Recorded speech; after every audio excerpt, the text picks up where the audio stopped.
Well, hello. Welcome back to I'm Not Triggered, the podcast. I'm your host, Adrian Purchase. I'm so glad you're here today. Before we get started, I gotta tell you, everything I say here is my opinion only. It's for entertainment purposes. I'd love to help you out in your life if you're struggling, but I'm not a certified professional to do that. So if you're struggling, make sure that you reach out to someone who can help you. Now let's get into it. So I'm so glad you're here today because today we're going to talk about values. What are values? Well, they're not goals. Those are different. Goals are outcome based. Values are belief based. Values are what actually help us determine whether something is right or not right for us. Values are what guide our daily actions. Values are what feed our motivations and our desires and what we want for our life. They allow us to dream and think about the things that we can do, the person we can become. And values, when we know what we value, they help us stay in alignment with the person that we want to be. Now, why are values important to mental health and DBT and my wellness? Well, I'll tell you, because we can act from our values or we can act from our emotions. And usually our emotions do not coincide with what we value because emotions are, right? Values should be with us all the time. Emotions come and go. Values can change, but we always have them. So values are very simply, they're just your personal principles about what matters to you. So for me, a few of my values are creativity. I really value time to create and use my imagination to build things. Another one is authenticity. I don't have relationships with people who don't accept me for who I am, regardless of who that person is. And I have values about my physical and my mental health. I go for walks almost every day. I go to the gym almost every day. I make sure that I take care of my mental health by going to my 12-step meetings and going to therapy and doing my podcast. These are things that I value, that are important to me. So how can we act from our values instead of our emotions, right? Well, let me start telling you about what happens when we act from our emotions instead of our value. So why do our emotions override our values in a reaction, right? Why can't we react from a place of our values instead of our emotions? Well, essentially our wise mind gets hijacked by all the feelings. The feelings just take the wheel, and we don't know it's happened actually most of the time until it's too late. And this is the way that our brain works, because our brain is just trying to protect us from harm, and it does that by amping up our emotions. And trauma, PTSD, having a mental health disorder like bipolar or BPD can make this much more challenging, because we are essentially just wired to have higher levels of emotion and more often, which can make it difficult, right? So this creates a disconnect. This creates a disconnect between what we value and how we'd like to respond or handle a situation versus what we're feeling and how those feelings want to respond and handle. Now, I'm going to give you a little exercise here, okay, if you're able to do it. I just want you to think of three qualities that you'd like people to remember you for when you die. So you could start with a question like, what matters most to you towards the end of your life? When you look back, if you were, let's just say, hypothetically, today was your last day to live. Let's just say, okay?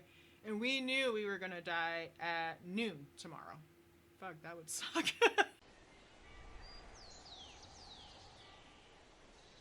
I'm thinking about it, I'm like, shit, there's a lot of shit I want to do, right? But immediately that's my response is like, oh, I want to do this. The first thing that popped into mind was finishing my fantasy book. So now I already know that I value, like I said before, creativity. That's how I know, right? Then the next thing that popped in my head was the relationships I have with my wife and kids. Like, what do I want those to be when I die? You know?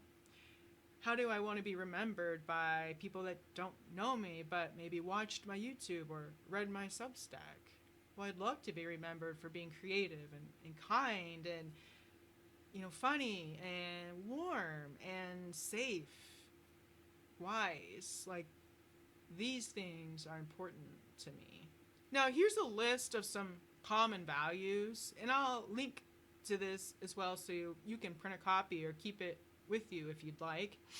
So some of these common values are, honesty, courage, family, spirituality, wellness. These are all things that we can value as people, and these are things that we can use to guide how we interact with the world.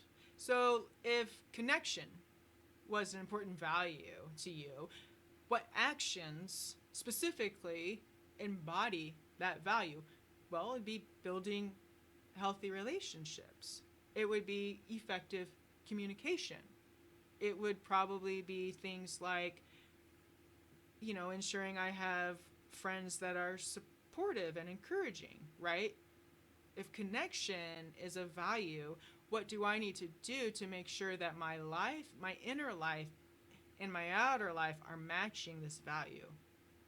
Because when our inner lives do not match our inner values, it's total fucking chaos. It's miserable. It's a lot of work to get to a place to honor your values and build a life based on them versus building a life based on what other people value or what you've been told you should value, right?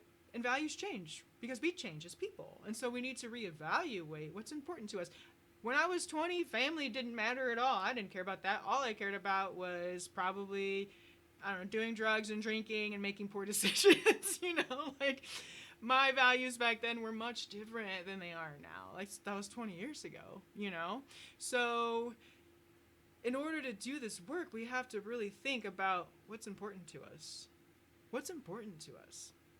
And don't judge it. Like, it's just a question. You don't have to put any feelings or judgments on it. It's okay. Whatever's important to you, it's important to you. It could be gardening, go to space, get your diploma, learn a language, learn how to ride a fucking bike, learn to swim, learn to read. I don't know what it is. I'm not being facetious. I'm being very serious. Like, in order to have values, we have to accept where we're at. And sometimes that comes with limitations, but we don't have to put judgments on where we are or our limitations. They can just be facts. So the next step is to connect with our values through daily and weekly actions. But in order to do this, we have to know what actions embody what we value.